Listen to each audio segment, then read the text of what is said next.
performs in LA and all over the clubs and places. You can follow these comedians on Instagram, Facebook, Twitter. Afterwards, I'll be probably drunk, so you can follow them home. But now, put your hands together, everyone, for the very funny Kenan Jerome Floyd.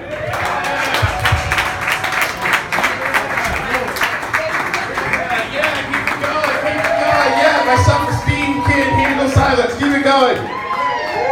Keep it going for Linnea, everybody. Or not. Yeah, fuck her. Yeah, exactly. Yeah. She asked me to go to Idaho once. I said, nah, I'm good on that shit. Hey, Linnea, you know why there's no black people in Idaho? Because y'all don't have Waffle House. Y'all don't have Waffle? Do you guys know what Waffle House is? Yeah, if you don't know what it is, it's like Norms, except the difference is if you eat there, you will die. So that's... Waffle House is... I've never had a good experience at Waffle House, never. The last time I went, our waitress had one of those cancer neck box things. You know, she's like, welcome to Waffle House. Can I take your order, please? Welcome to Waffle House. You want some eggs with that? You want some eggs with that? Welcome to Waffle House. You want some eggs with that? You want some... I screamed like a bitch, but then I said, table for two, please. That's... How we doing? I'm happy to be here in Pomona. Happy to be here in Pomona. My favorite part about this place is that it's not San Bernardino. That's... It's my favorite part about Pomona. San Bernardino is a whole different beast.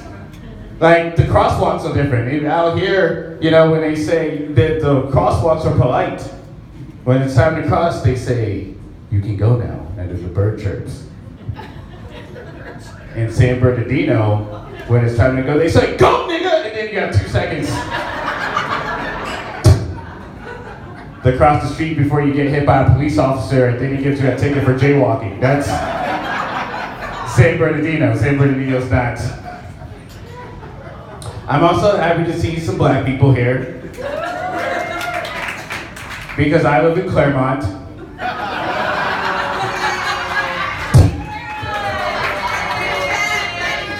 I'm sorry, you guys from Claremont? That place is so white, it's exhausting. It is so crushingly white.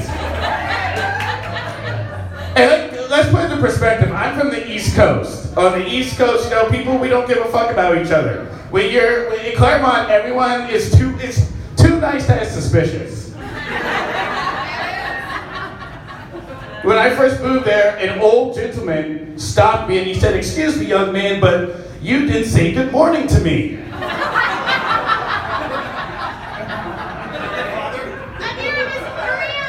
So I stabbed him with the number 2 pencil. That's how I had to show him I was from the streets. I had to. Yeah, man, Claremont's interesting. I enjoy doing comedy. Thank you for clapping for me. You really didn't have to. Comedy is one of those careers that's nice because people clap for you. My last job, I worked at Staples. They don't clap for you when you work at Staples. They clap at you, which is a whole different thing. But they don't clap for you when you work at Staples. Staples is one of those places. Has anyone here ever worked in retail? If you work in retail, it really bothers you because the mantra is the customer is always right. I don't know who the fuck came up with this bullshit because customers ask so many stupid questions. I'm sorry. It's true. And my problem is that I'm kind of, don't let the purple shirt fool you, I'm kind of an asshole. So, I can't, my sarcasm comes out sometimes. There was this, a customer came in once, I worked in tech, and she came up to me and she said, excuse me, sir, but can you tell me what the crayons are? And she was standing in front of a sign that said Crayola.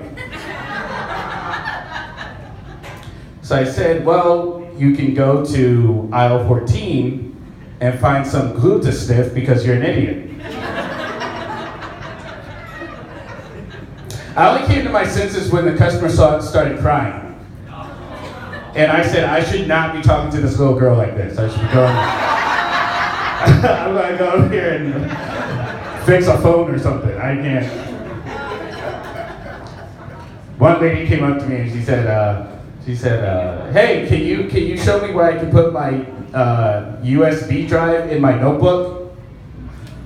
And I said, I mean, you can put it wherever you want, but that notebook has paper. Like, that's not the same thing as a computer. We had this problem at my Staples. I worked at the Staples in Upland. Somehow, people were stealing $7,000 worth of printers a week. Yes, because a printer costs $10. You have to hijack a Staples truck to be able to steal that amount of money. And this is why I found out working there. White people steal a lot. You do, you steal a lot, and I'm not willing to put my life on the line for minimum wage. Those are the two things that I found out. I caught a white lady stealing some paper clips and some Sharpies. And the only thing she had as a weapon was a rubber band on her pointer finger and her thumb. And I said, $725 is not worth losing an eye. I don't have health insurance. This is not going to work out. Another thing I learned too is that I think we should really stop pushing technology onto our grandparents. We should really stop pushing technology onto our grandparents. They've been through a lot. We should stop doing this. If they want to, that's fine. But I'm tired of having 90-year-old ladies coming into the store saying, excuse me, young man, but can you help me learn how to tweet so I can get on Instagram and talk to my granddaughter? And her granddaughter's standing right next to her on her phone. This is just not good. I said, Miss, you're 90 years old. That means you survived 2 world wars, the Great Depression, the bubonic plague, AIDS, and Reaganomics. Just to be defeated by Candy Crush. This is very disrespectful. And then we had World War II veterans coming in. You know, the ones that wear the hat, World War II Navy and all that stuff? He comes in and he says, excuse me, comrade, but can you help me catch Pokemon? I said, sir, you caught Nazis. You can retire. Like, you don't have to do this anymore.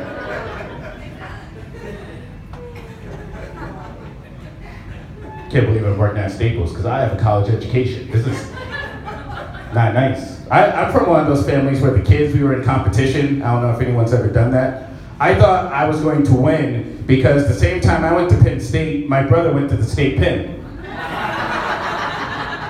In 4 years' time, I got out with a bachelor's degree in computer science, and he got out of prison with a master's degree in IT. I'm very happy for him. Now he lives in a house in the cul-de-sac in the suburbs. He has a beautiful wife and kids. He makes $100,000 a year. And yesterday, I told jokes on the Metrolink. This is not...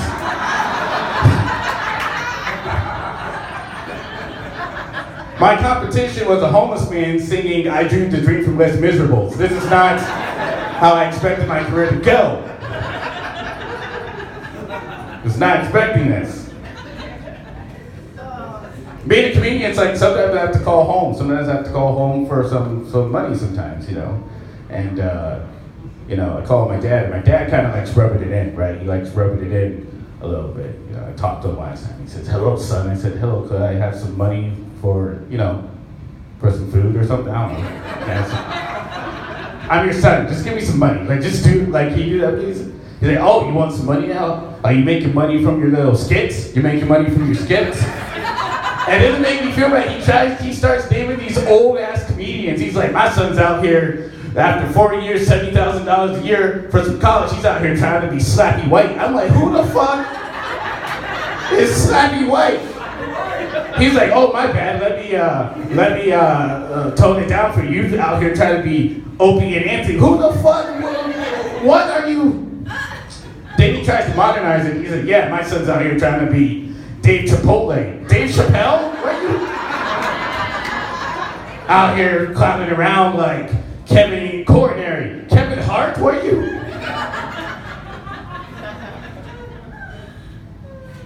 Got some good stuff going for me though. This month I actually made my last car payment. Thank you very much. Now I'm the proud owner of a 1984 Pontiac Firebird.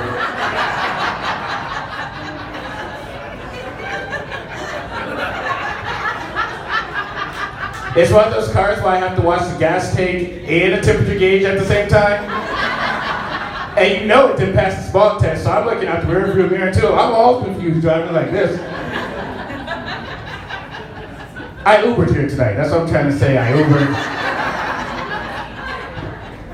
My father, he actually got me the car for a graduation present. He brought it out. He said, surprise. And I was, I'm an asshole. So I said, I'm surprised that this thing even moves. And my dad, he's one of those civil rights guys. He was heavily involved in the civil rights movement in the 60s. So when he feels that I'm unappreciative, he uses it against me. So he said, you know what, Kenan? When I was your age, they didn't let us drive because we was black.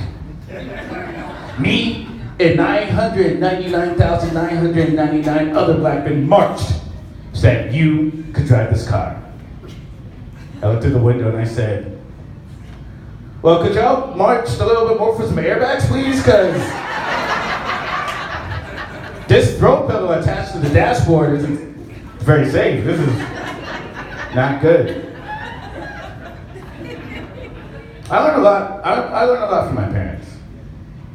Next month, they're going to be celebrating 50 years married. That's a long time. That's a long time to be with one person. I've been with my roommates 6 months. And I want to kill them. That's what I want to do. But 50 years is a long time. And they met the old-fashioned way. They talked. In real life. They went to Tuskegee University. And at the time, my mother, she was dating Lionel Richie. True story. And my father, the pimp he was, when Lionel messed up, he swooped in and he stole my mom from Lionel Richie. And then Lionel got famous.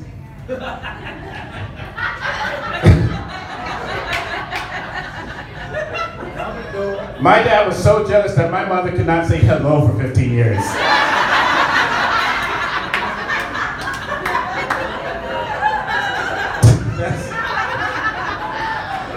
That's how bad that was. But that's the way it is. I want that type of relationship one day. You know what I mean? One day. Because now, don't this online dating stuff, don't do that. How many people here have met online? Are you guys still with the person? Okay, how long have you guys been together? 10 years. 10 years? Oh wow, when online dating first started. That's cool. How about you guys in the back? Almost 5 years. 5 years?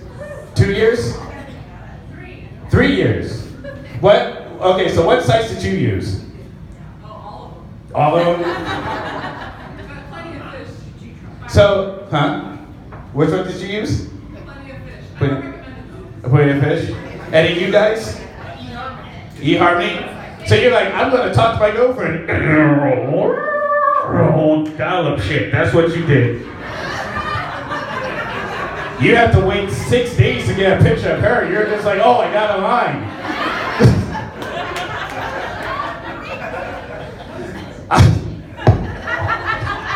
I'm sorry. Congratulations. I'm just picking on that. I tried to do the apps though. There's this one app I did called Soul Swipe. Yeah. None of y'all have heard of that. Soul Swipe is just like Tinder, except it's for black people, Hispanics, and white people that love black people. And the only person that I matched with was this white chick. And in her profile picture, she had on a Star Wars shirt that said, I'm with the dark side.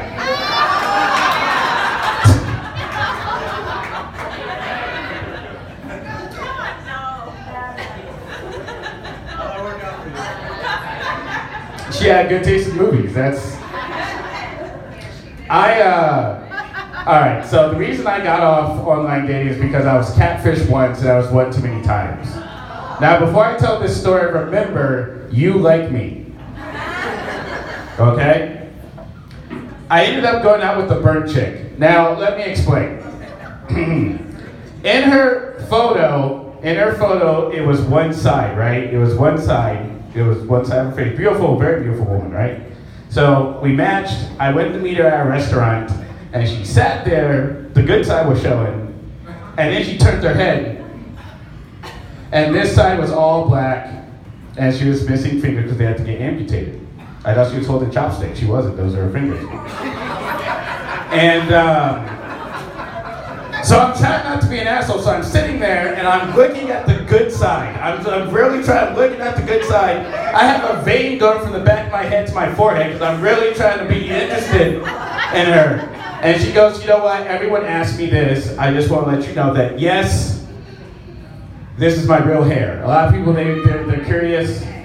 So we started talking. We're like, yeah, that's real cool. She said, you know what? Let me just elephant in the room about my burns. When I was a little girl, I was caught in a house fire at my parents' beach house.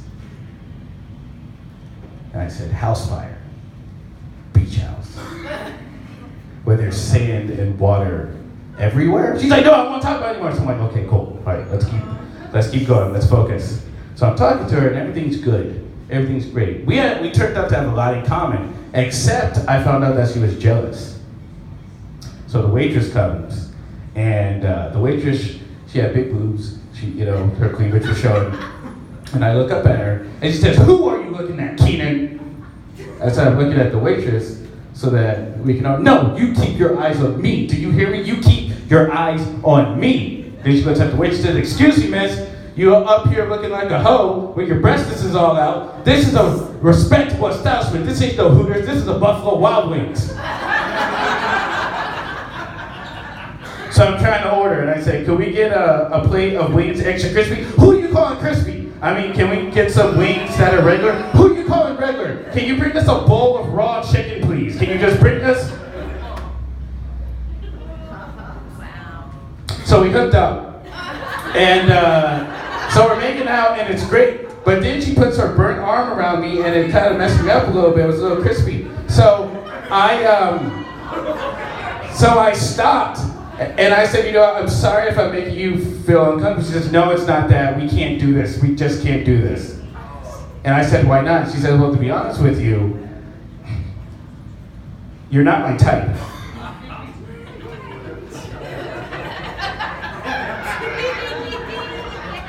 I said, "What do you mean, not your type?" "Well, to be honest with you, I'm looking with someone for money. You work at Staples. You don't have money." I said, "But I'm also a comedian." "Yeah, fuck that shit. Get out of my house." I said, "Oh, why do you need someone with money?" She says, "I need someone with money because you think I want to look like this the rest of my life? I need someone to pay for my surgery so I can look whole again." So my asshole came out, and I said, "Well, for 50 cents, we could go down to 7-Eleven, get some matches and some gasoline, and we can make it work."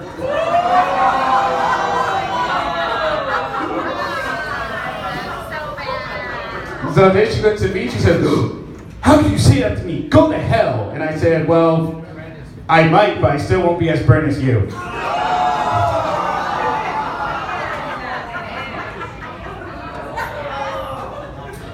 You guys have been a great audience. My name is Kevin Hart. You guys have a good night.